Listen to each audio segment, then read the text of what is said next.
Let's go. Hard name, man.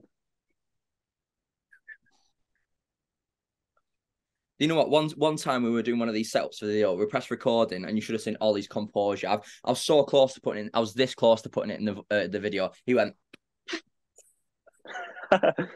"Yeah, I'm ready." Start doing breathing techniques. I love it. Honestly, I love this guy. He My just. defence, I've got my daughter locked in the front room at the moment, so there we are, right? So You give God, her like a I've juice got box or that something at least, record. That's brilliant. Can we put that in the video, the intro? Credit to all. please. In my defense, I've got my daughter locked in the front room. go on, whatever makes you happy, whatever makes you happy, all right? Oh, And you got to remember, it's not me editing now, so it's Sam. So if Sam puts it in the video, that's on Sam, not on me anymore. Yeah, I'm not. That's not going to come across well, to be fair. You know what I mean? With what's going on in the world. Oh, it's only a mess about. Everyone knows you wouldn't do anything like that. oh. Right. Three, two, one.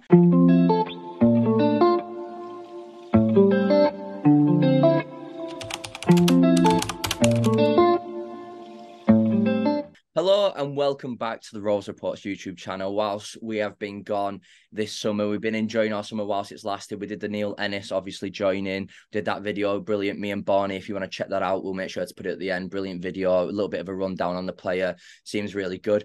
But we have missed out on a lot of the rumours that have been going around. And you know, it's a good thing we have actually, because a lot of things have changed up to this point. And I want to go straight into it. I want to go straight into the attackers and, you know, straight in there. I'm going to go Kevin Nisbet. Apparently, a bid has been accepted. Millwall have basically got the striker now. Someone who, you know, everyone was saying we're very confident about signing about, and now it's just a no-go whatsoever. He's gone elsewhere. I'm going to go straight to you, Barney. What do you think of the whole situation? Do you think that Nisbet's going to be a massive miss in the end, or do you think actually there's a lot of better options out there? I do think I think everyone agrees as a Rovers fan, we do need some attackers back. We definitely need probably like a minimum one more like one more added, maybe two. But I think there is better options, and I think we'll go into them shortly.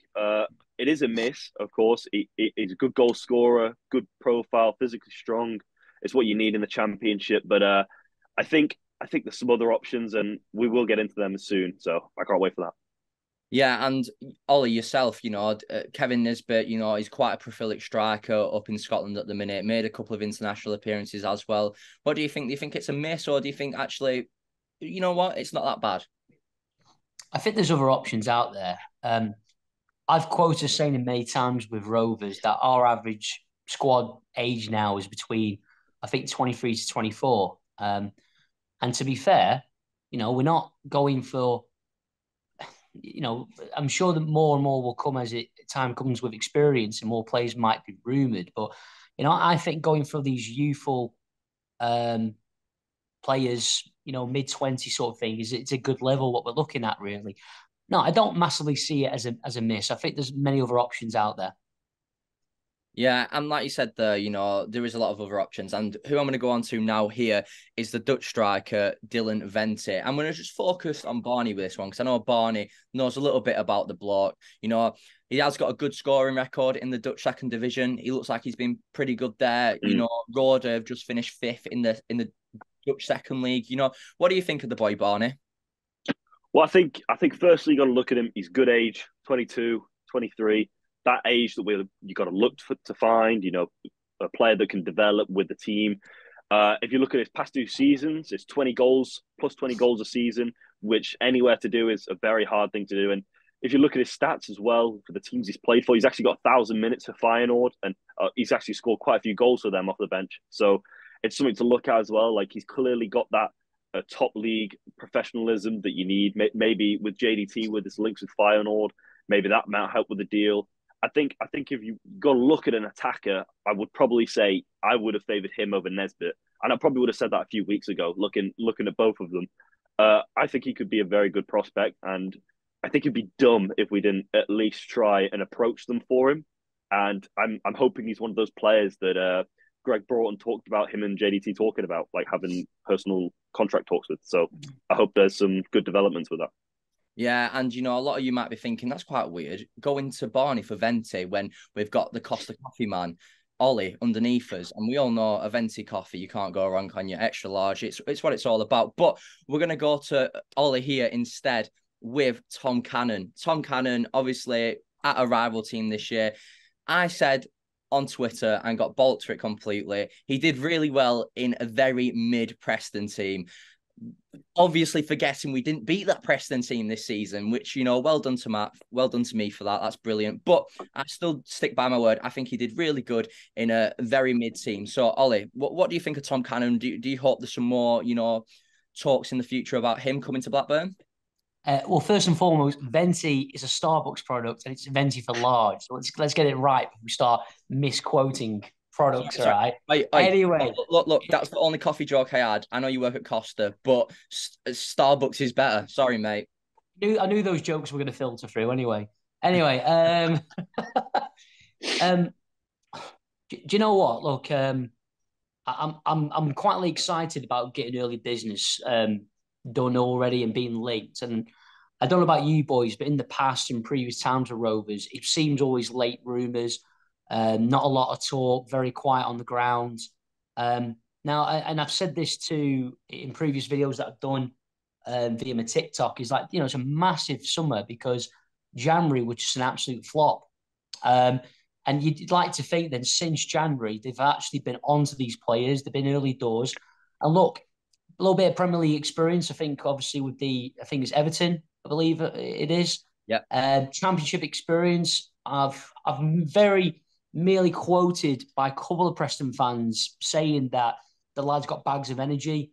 And you know what? I'd be considering what we've had. Look, would Sam Gallagher be JDT's preferred striker? Okay. I don't necessarily think so. I generally don't think that. I think when he came into the squad, and obviously gives him a chance, JDT being a former striker himself, very prolific in the 90s and the millennium. I remember it because that was my era, lads, unfortunately, okay? But I generally think he's got an idea of who he wants to strike, and I just don't think Sam Gallagher, fits that bill. However, these lads, young, vibrant, some championship experience. No, I'm looking forward. I would go, I know Barney said before, I would say we need another 2 strikers, not just 1 or 2, definitely 2. Yeah. And like you said there, focusing on Tom Cannon's stats there, he played 20 games, he only had half a season there, 8 goals, 1 assist. You double that, don't you, really, in a championship season? You've got 16 goals there, 16 to 20 goals there, and also a couple of assists there. I think, personally, we should be looking for permanent strikers, not loan strikers. But let's say we get a permanent and a loan striker. Let's say there are 2 strikers. If the loan striker is going to be Tom Cannon, I am not complaining whatsoever. But let's move into the midfield now, right? We've Niall Ennis already done. We don't need to talk about him anymore. If you want to see all that, go to the previous video. Let's move into the middle, and we're going to focus straight away here. We're going to go to Will Collar. I'll be honest with you, don't know too much about him. I'm not going to sit here and be one of them channels that pretends I know ins and outs of these players. But if you look at what Stockport did, obviously, a lot of Stockport fans as well saying he's a very key player to the success. I mean, if we're rooting into League One, League Two, I think he's one of them players where you can't say no to if it comes on a cheap fee. But Barney, I'm going to go to you straight away with this one. What do you think of Will Collar? And obviously, coming from Brighton originally, some of these players come from the Prem, go to the lower league just to build a status up again. Barney, what do you think of the bloke? I do think it's one of those cases where I don't think we really need him. I genuinely think going into the next season, probably our strongest position and our strongest part of our entire team is our midfield. I think with the development of players like Adam Wharton, the return of John Buckley, Jake Garrett coming through, we've still got Travis there. I think Smodic runs in the well there. I think Joe Rankin Costello, who always thinks is going to go in the midfield, which is a bit, I don't know, but I think we should keep him at right back. But even then, you've got 5 midfielders there that are top quality, and I don't think we really need to be adding to it, because I think if you add to it with this guy here, Will Collar, I think you've got to take away minutes from someone else that I don't think deserves it. I think every single one of those 5 or 6 players should be playing. So I think I mean, if you look at his stats, he's not bad, but again, it's the point of Kevin Nisbet. I think he's just a bit too old. He's 26. Maybe people would be okay with that, I think. But if you listen to JDT, he wants to build a young team and a team that he can put impress upon. So I think maybe this would be a perfect choice for us to go for. Yeah, and focusing on one player that you said right there, Joe Rankin Costello, him and a fellow player, Tyrese Dolan, are apparently the talks are confident. Me, Joe Rankin Costello, the contract's there, it's signed, it's just ready. You got to remember that this man's just literally turned his whole Blackburn Rovers career around from January onwards. Before that, there was a lot of talks of him going out on loan, a lot of talks of him going elsewhere, and now he's solidified it. He's going to want a big contract renewal that everyone's like, oh yes, fine, we've got him. So I think they might try and steady that out to make sure it doesn't clash with any transfers incoming. So I won't worry about that. But the one I want to know about, the one that is still a little bit, is it going to happen or not, is Tyrese Dolan. I'm going to go to Ollie. Ollie, Tyrese Dolan, do you think he has a future at Blackburn Rovers still, or what's your thoughts on him? Um, I'll be honest, quite maybe an unpopular opinion. I wouldn't be too bothered if he didn't sign the contract. Look, I think there's been a handful of games this year where I I can name a few. I think we talked about it the other night. To be fair, Matt, where he has been on it, if you want to call it. But I do think he's the perfect 20-minute man. I do think when we're trying to protect a game, and I think obviously the back end of the season, the last 10 games, we can see him some late goals, we get it, but I don't see him as a starter. But definitely when it comes to pressing, and getting up front, Millwall, to be fair, he had a great game against Millwall when he came on. That burst of energy down the wing, especially when defenders are tired. I rate him for that. Can he develop next year? Yes, but at the same time, I wouldn't be too bothered if contracts negotiations broke down. That sounds a really tough one because I like the lad. I think he gives everything for Blackburn Rovers. I really, really do. But at the same time, I'm more of a consistency I'd love to see from the lad. Yeah, and we did pick up on, the fact yesterday we're speaking about the Watford game. Like, honestly, the way he was moving that ball, like just the dribbling in total. I was saying this, and I'm not saying he is Messi, but he did have little signs where it was like this lad could be something special. But then the game after against Luton, he was just non-existent. We played him in the striker role. He did it well. Next game, the consistency wasn't there, and I completely agree with you, Ollie. Personally, if they break down, they break down. That's what it is. But at the same time, sorry, just to butt in, it's like I'm not actually throwing the guy to the wall here and saying he's useless and whatever. Like there is a great player in there. He's youthful, time's on his side. I think and I love the fact that when like you said before, he gives it all this and he's proper pumping and we love that. Every football fan loves a player that gives everything for the badge. We love an Adam Wharton who's blue and white. We love a Scott Wharton who's blue and white. We want these players to be well and for Blackburn Rovers, and maybe JDT puts an arm around him. Maybe there's another coaching staff. Just sometimes I think his decisions in games, like just his little drag backs and sometimes the little step overs, for me, are not. I don't think are needed at times. Like I said, I just think he's got one dimension to his game at the moment, but he needs a couple more, especially within game, in play. Yeah, 100%. But I think we need to move on to defence now. I think it's something that this season, obviously, we've done, I think, defensive-wise, very well. But we are linked to Joe Latibeaudiere. And, if I butchered that, I am sorry. But, It's a tongue twister, isn't it? And like you said before, that name alone chucks 2 million on someone's price tag. But Barney, what do you think of the fella? You doing some stat research on him before? Yeah, I think his stats don't read the entire story. He played in a Swansea team that's very possession based, very he's got great passing numbers. If you look at his passing numbers, he's almost in the 90s of every single passing stat. But on his defensive side, the only thing you can really say about him is his heading. I mean, and that lends to him. He's a big lad. But I think as a 22-year-old, had experience with Premier League youth academies like Manchester City.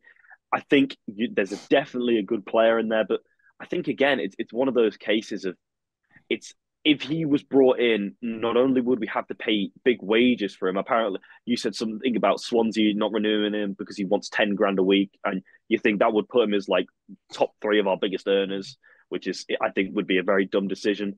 And I think if you brought him in, he's getting in front of Phillips, probably in front of Wharton, maybe in front of Carter if he's playing well. And I think again, I'd rather we play the players that we have. I think we've got to keep this team as solid as we can. And I think the only thing in the defence we have to bring in is probably an experienced centre back. And as a 22-year-old, he's just not that.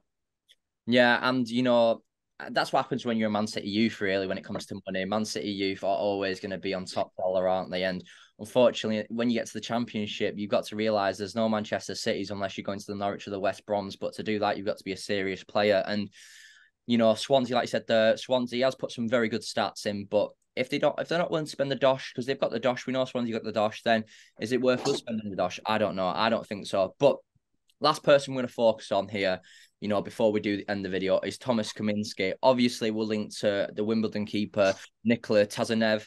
I'm gonna go to you, Ollie. With Kaminski, I know we all know your thoughts on Kaminski. Jeez, you could sit here and give us a 24 documentary on how good Thomas Kaminski is. But with Kaminski, do you see a future for him at Blackburn, especially with Ainsley Pers signing this contract? I'm trying to not let my personal feelings get involved in this. You know what I mean? Like, a massive admirer of the guy. I'm still sat here thinking that if this guy outright comes out and says that he's available in the market, I'm still surprised that he's never been really linked with many Premier League teams. I don't know if that's a valid reason, but for me, I think he saved Rovers about a good 20 points on previous seasons. I rate him. I don't hate Ainsley Pers whatsoever. I think there's a bit more experience in Thomas Kaminski, but I understand what route he's trying to go down with Pers. So I totally understand. Look, I've kind of got to the idea where, I've probably thought that maybe now for him, it's kind of a case of he wants first team football, and both of them are not going to be able to get that. But I think JDT more or less sides with Pers. And I think that's just due to youth. I think that's just used based on distribution. And I just don't think that either one of them wants to settle for second place. Fair play to them. They both want to play first team football. Who doesn't want to play first team football? You know what I mean? Unless you're Scott Carson taking 20 grand a week at Manchester City as a third choice, stealing a career effectively. No disrespect to the lad, can't blame him. But no, I'd love to see him still as Rose number one. I really would. I prefer him over Bears, and me and Barney have had a bit of a ding dong over that discussion before. However, I think I can understand why Pers might be the preferred choice, unfortunately. So. Yeah, and it's a weird one, isn't it? Because we can always say it's been a while since we've had a really good backup keeper. We've got to remember Ainsley Pers for a couple of seasons was that backup keeper we didn't want, and now he's the keeper that a lot of people want in the number one shirt. It's a wild situation to be in. Whoever gets the number one, I believe they both deserve it, and that's why my heart's so torn towards both. I think the Belgian cat, we all know, long term probably should have it, but if we're thinking future and JDT's tactics, I think Ainsley Pers swipes the floor, doesn't he, really? But agree, if you judge him, so if we talk about stats, lads, or anything else, right? You judge it. I mean, how do you judge Barney was saying before about the stats don't really do any. Sorry, I forgot his name. I say him anyway, but it doesn't do him justice. I think there's different elements to different players and how they do. And for me, I think a goalkeeper shot stopping is the main one. For me personally, yeah. I think the next element is looking at defence. If you're having that many shots on goal, really, and you could argue our defence has been quite tight. So, no, I don't want to see the guy go. You know what I mean? I'm going to slip into his inbox after this anyway, just to make sure he's okay. And just a quick one from you, Barney. We haven't got long left with the recording, but Barney, easy question, but not so easy at the same time. Kaminski in the current climate, keep or sell? I think you've got to sell. I'm going to put my faith in John Dale Thomason and his tactics, and I'm sorry, all. I'm sorry, mate. At the end of the day, look, I think we'd quite easily get 2.5 to 3 million for Kaminski. You can't say no to that if he's just going to be sitting on the bench anyway. I completely agree. But You know what? I think that sums it up pretty well from all of us. I think that's a good little transfer round up there. You know, if we've missed anyone, make sure to put it down below. And anyone who you do want to see who might not be, I'm tired of seeing Neymar, Messi, and Haaland, everyone wanting him, wanting them guys. It's not happening, people, unless it might. You never know. You never know. We might get taken over by a Qatarian at some point. We don't know. But I just want to thank Barney for joining us. No worries. Thank you. I also want to thank Ollie for joining us. Yeah, cheers, lads. And make sure to like, subscribe, and, you know, just drop all the comments down below, whatever you think. And I'll also put Ollie's TikTok down below. Make sure to give him a follow as well, legend, and as is Barney. But I don't think he appreciates the social media followers as much. But thank you guys. Thanks for watching. And, you know, enjoy the weekend, the rest of the weekend. This should go out on a Saturday. So enjoy the rest of it whilst you can. I hope this summary, you know, is up to date by then. And if we all link to anyone new, then we'll make sure to do a new video on it. But yeah, guys, take care and tune in for the next video soon.